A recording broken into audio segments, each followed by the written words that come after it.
Can I kick it?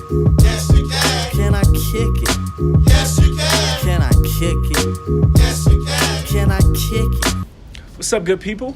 We are back. You are back. And thank you guys for watching. We are watching, and we are part of Chillin with Caleb. And today we'll be covering Stephon Clark, who was murdered in his own backyard. This is a very key topic, and this topic affects a lot of us. And today we'll be going in depth on how exactly we can fix this and also bring a solution to these problems. Thank you guys for watching, and we'll be right back. All right, guys, recently in the news, I know that you guys have probably already heard, but Mr. Stephon Clark, he was shot in his backyard. For some people, they may feel that this is an issue that doesn't really affect them, but in my eyes, I believe that it affects all of us, especially knowing where we come from and how we got here as Americans, not just Black Americans, but also white Americans, Indians, any other ethnic group that you can possibly think of. And seeing how this issue is constantly something that keeps popping up. It's so sad because I remember even us sitting down as a group, usually when we go over the storyboards and when we're always talking, one of the things that we were addressing was how so many people, and there's been so many shootings, not just mass shootings, but police brutality, people that's been killed and murdered by the police. And through seeing these issues, I know it's really, really a touchy subject, but it's something that has to be done. And recently, this is a stat that's coming from Vox.com, and it said that Philando Castile, Alton Sterling, and Walter Scott are just three of at least 2,902 people killed by police since August 9th, 2014. The day of the Michael Brown shooting, and this was back in 2014. So if we were at 2,000 back then, and it's 2018 right now, those numbers are just keep going and going and going and up. And really, on top of that, my question is for so many people and for all of us is, what can we do next? I know right now I'm wearing a Colin Kaepernick jersey. This wasn't even by design today, but this was something that he stood up for. And I know that so many NFL teams and people, they may think that that was un-American, but what are we actually doing to fix these issues? Because these are people's sons, fathers, boyfriends, husbands. These are regular people. And then for us, I get it, on the news, you may see somebody's mugshot, and we think that this is a thug or this is someone that's not being affected. But just like how Danny just walked by, it affects him too, just like how it affects me. So this is something that's very important, and this affects all of us. Now, recently with the Stephon Clark shooting, which happened in Sacramento, California, this was something that was very unfortunate. He was a father, and he was a boyfriend, and he was a son, and this person is gone. And one of the worst things that I've noticed throughout this whole time is that we forget that this is a human being. So I know that this isn't getting the same amount of attention as Trayvon Martin or Alton Sterling, but this is another young Black man, another young American that's been murdered. So speaking on this, and I found this very interesting, Dr. Bennett Omalu, who is the same doctor who did the story Concussion. This same movie was on him, and he actually did the autopsy on Mr. Stephon Clark.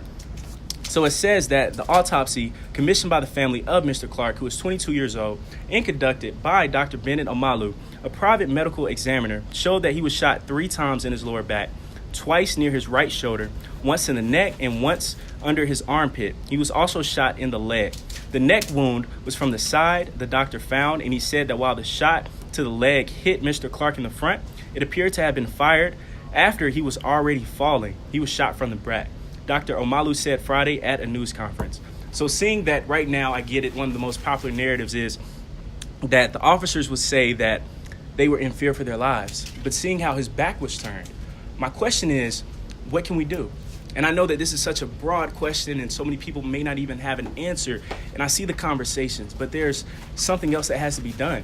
More conversations and more education and knowing how we got here. Because the relationship between police officers and Black people, and not just Black people, but all people, is coming to a point that everybody's constantly at a wit's end. And even with the Trump administration, I get it. Some people support him, some people don't.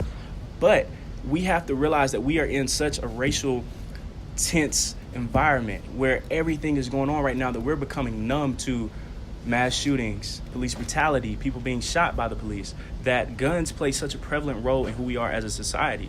And if we even look at it from a very historical aspect, from the very beginning with guns, it solidified who was able to conquer and who was conquered. And right now we see the same thing. We see a very police state environment right now, especially here in America, where people are constantly being brutalized by police officers. And it can be a white police officer, a black police officer, it doesn't matter. But these people are still being affected by the people that's in power. So, on top of that, the Sacramento police on Friday said that they had not viewed the autopsy and declined to comment, saying that it was inappropriate because the investigation was continuing. We acknowledge the importance of this case to all in our community, the police said. Now, this same sentiment we see when we have the Trump administration speaking at a news conference and saying that it is a local matter of police brutality. This is not a local matter, guys. It affects all of us. And right now, I'm not race baiting, but I'm just doing our jobs as journalists. We have to present the facts. And with those facts being presented, something has to be done. There's too many young black men that's being murdered. There's too many young black men that's being presented as thugs, as un-American. And these people are American. These people are the same people that you see every single day. I hope so. The same people that you sit beside in class, it affects them too. Because it doesn't matter what our grade point averages are, what we do, our jobs, our professions. If we get pulled over by a police officer, 9 times out of 10, if they don't look like us, the first thing that they see is a black man. And through the media, it affects how they view us. So that's why we as journalists, my man JB, Tyrone, everybody that's around, Garrison, Danny, everybody at the Signal, Miss Angel, we all have one big obligation, and that's to make our voices heard. And also we have to be well represented. So every single time, guys, I get it. If we're out having fun, doing our thing, relaxing, even chilling with Caleb like you guys are doing right now, we have to remember that we represent our people. Not just our people as black people, but Americans on a global scale. We have a major responsibility. Make your voices be heard. And I have 2 more quotes for you guys before we leave. James Baldwin once said, "In Harlem, Negro policemen are feared more than whites, for they have more to prove and fewer ways to prove it." I know that's a very deep quote because, like what I said earlier, the police officer, it doesn't matter if he's white or if he's black. The fact that he's within that institution that oppresses people, it comes to a point that even if it's a black police officer, my father, he was in law enforcement, JB's dad, he's within that field. Yeah. Let them know. They sometimes have to work twice as harder. So sometimes they feel like they have to prove something. Boys in the Hood, one of my favorite movies. If you think about it, Cuba Gooding Jr., whose character's name was Trey, he was oppressed worse by the black police officer who felt like he had to prove something in front of his white counterpart. So that shows how race plays a role even when it comes to policing within the police force. Because sometimes they have to work twice as hard and prove themselves to even oppress their own people. So that's another thing right there that's just food for thought for us. So in closing, I will leave you in the words of the beautiful Miss Maya Angelou, where she says, "My mission in life is not merely to survive, but to thrive, and to do so with some passion, some compassion, some humor, and some style." Thank you guys for watching, and after this, you'll be checking out Necessary Knowledge and Nonsense. Peace.